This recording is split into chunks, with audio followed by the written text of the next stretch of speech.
Shalom, shalom, bien-aimés de Dieu, que la grâce et la paix du Seigneur soient avec nous et que le Seigneur notre Dieu nous bénisse abondamment. Je me réjouis de partager avec vous ce matin notre pain de séjour et je prie que ce message nous fasse du bien. Au nom de Jésus-Christ de Nazareth, votre serviteur, le pasteur Athanase, pour le pain de séjour.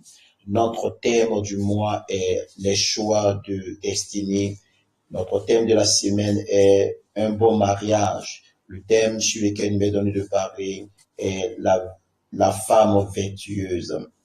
La femme vertueuse tirée du livre de Proverbes, le chapitre 31, le verset 10. La Bible déclare que qui peut trouver une femme vertueuse? Elle a bien plus de valeur que les perles. La femme vertueuse est cette femme qui a bien plus de valeur que les perles. Et la Bible déclare que qui peut la trouver? Parce que la femme vertueuse, c'est cette femme qui est caché aux yeux de beaucoup de personnes, aux yeux de la plupart des hommes qui vivent sur terre, recherchent une femme vertueuse. Cette femme-là n'est pas à portée de main. C'est pourquoi il faut la trouver. La Bible déclare que celui qui a trouvé une femme a trouvé le bonheur. Et trouver le bonheur n'est pas à portée de main, mais on cherche et on trouve le bonheur. Et on s'est réjoui d'avoir trouvé un si grand bonheur lorsque nous avons passé toute notre vie ou tout notre temps à chercher ce bonheur. Tu pourras mieux savourer le bonheur lorsque tu as passé des heures, lorsque tu as passé des années, lorsque tu as passé des mois en train de chercher ce bonheur. Et lorsque tu l'obtiens, tu organises une femme comme cette femme qui avait perdu sa pièce de drachme et la Bible dit que quand elle a retrouvé cette pièce de drachme, la Bible déclare qu'elle a invité ses voisines afin de pouvoir organiser une fête pour avoir retrouvé sa pièce de drachme. Donc, trouver la femme vertueuse est une grande bénédiction. Pourquoi? Parce que cette femme vertueuse est une femme qui fait du bien à la personne qui l'a trouvée. La femme vertueuse, c'est cette femme dont la disposition du cœur est ferme et constante à faire du bien et non le mal. La femme vertueuse, c'est cette femme dont la disposition du cœur est ferme et constante. Cette femme vertueuse n'a pas une disposition qui change avec le temps, mais la disposition de son cœur, la disposition de son âme est ferme et est constante. La femme vertueuse, c'est cette femme-là que tu trouves aujourd'hui, tu expérimentes sa vertu aujourd'hui. Et 5 ans après, quand tu la retrouves, elle a cette même disposition parce que cette disposition-là est ancrée en elle, cette disposition-là est ferme, elle est constante et cette disposition de son âme à faire le bien ne change pas. Alors, ce matin, je voudrais nous exhorter, nous, en tant que Église, épouse du Seigneur, à être à l'image de la femme vertueuse qui est décrite dans ce passage biblique.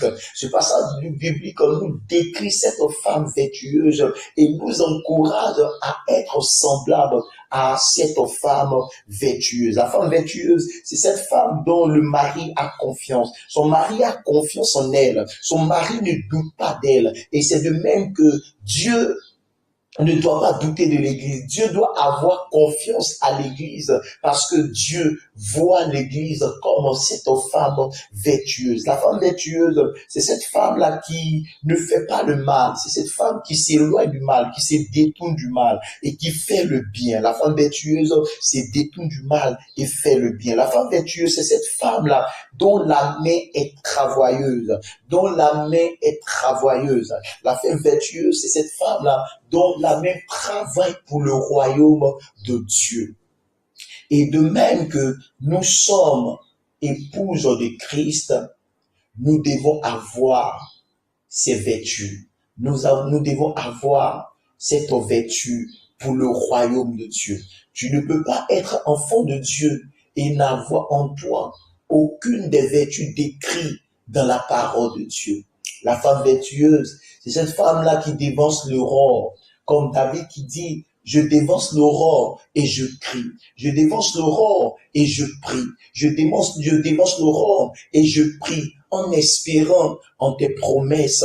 David dit, je dévance l'aurore et je prie et j'espère en tes promesses. Parce que David sait que c'est celui qui dévance l'aurore comme la femme vertueuse, qui se lève avant l'aurore, qui est capable d'espérer à la promesse de l'Éternel. La promesse de l'Éternel est pour ceux qui dévancent l'aurore, est pour cette femme vertueuse qui se réveille quand tout le monde est encore couché dans sa maison et qui prie, qui se réveille alors que tout le monde est endormi et qui planifie sa journée. La femme vertueuse, c'est celle-là qui sera louée par son mari et par ses enfants. La femme vertueuse, c'est cette femme intelligente qui pense à un chant et qui l'acquiert. La femme vertueuse, c'est celle-là même qui a une force de caractère. La femme vertueuse, c'est celle-là même qui est revêtue de la présence de Dieu, qui est revêtue du Saint-Esprit. La femme vertueuse, c'est celle-là même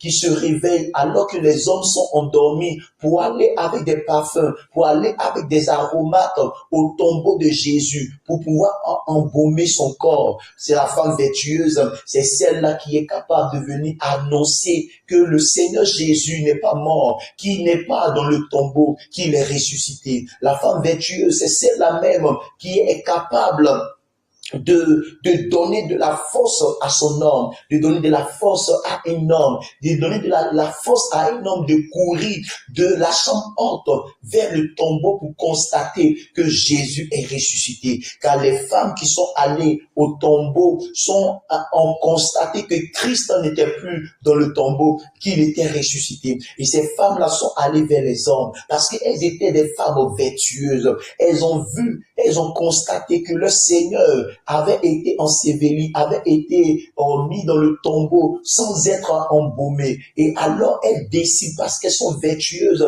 d'embaumer le corps de leur Seigneur. Et elles se réveillent très tôt le matin. Elles vont au tombeau et elles constatent que Jésus n'est plus dans le tombeau, mais qu'il est ressuscité. C'est ça le caractère de la femme vertueuse. C'est ce que la femme vertueuse est capable de faire, de se réveiller tôt le matin et d'aller constater que Jésus est ressuscité et de l'annoncer. La femme vertueuse, c'est celle-là qui annonce au monde que Jésus n'est pas mort, que Jésus n'est plus dans le tombeau, mais que Jésus est ressuscité. La femme vertueuse, c'est celle-là qui est capable d'envoyer un réveil spirituel dans le lieu où elle se trouve. La femme vertueuse, c'est celle-là qui est capable de communiquer le réveil spirituel au milieu des gens qui l'entourent, parce que les disciples étaient affaiblis à cause de la mort de leur Seigneur. Les disciples ne savaient plus quoi faire et nous pouvons voir combien de fois comment Pierre est retourné à la pêche, comment les autres disciples sur le chemin d'Emmaüs,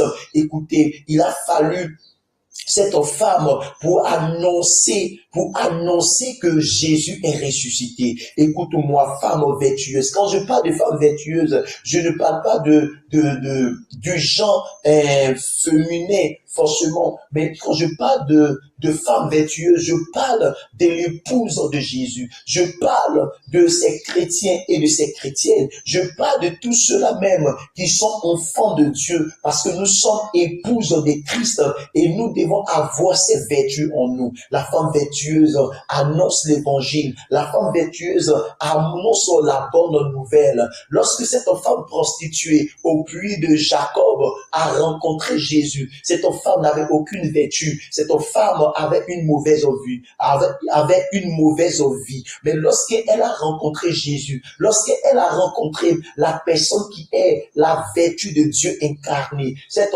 femme, Jésus lui a communiqué la bonne vertu. Jésus a communiqué à cette femme la grâce de devenir une femme vertueuse. Et lorsque cette femme est devenue une femme vertueuse pour avoir bu de l'eau que Jésus lui a donnée, cette femme est retournée dans la ville. Elle est allée dire dans la ville qu'elle a rencontré un homme, elle a rencontré un prophète qui lui a dit tout ce qu'elle avait vécu, tout ce qu'elle avait fait. Elle a cru en Jésus. Cette femme vertueuse, la femme vertueuse, c'est celle-là qui croit en Jésus et qui va répandre la bonne nouvelle. Parce qu'il y a dans la bouche de la femme vertueuse le miel. Il y a dans la bouche de la femme vertueuse la bonne nouvelle. C'est pourquoi la Bible déclare qu'elle fait le bien et non le mal. Elle annonce la bonne nouvelle. Elle annonce, la femme vertueuse annonce une bonne nouvelle. La femme vertueuse n'annonce pas le malheur. La femme vertueuse n'injure pas. La femme vertueuse ne pratique, ne fait pas des canonies. La femme vertueuse ne critique pas. Mais la femme vertueuse, c'est celle-là qui annonce une bonne nouvelle. C'est celle-là qui découvre que Jésus n'est pas dans le tombeau, mais que Jésus est ressuscité. C'est celle-là même qui annonce la parole accomplie de Jésus, qui dit que ce temple-là sera détruit et 3 jours après, il ressuscitera. Alors la femme vertueuse est celle-là qui constate que la parole de Christ donnée est la vérité et elle va pour l'annoncer et dit qu'il avait dit qu'il ressusciterait le 3e jour. Effectivement, il n'est plus dans le tombeau. Et je prie que nous soyons à l'image, nous, chrétiens, nous, enfants de Dieu, nous, Église, je prie que nous soyons à l'image de la femme vertueuse, de la femme vertueuse, que Dieu nous donne d'être à l'image de cette femme vertueuse qui annonce l'évangile, qui parle de sa part, qui travaille pour sa maison, qui réjouit le cœur de son homme, qui pense à un champ et qui l'acquiert, dont les mains sont travailleuses. Que Dieu fasse de nous une femme vertueuse.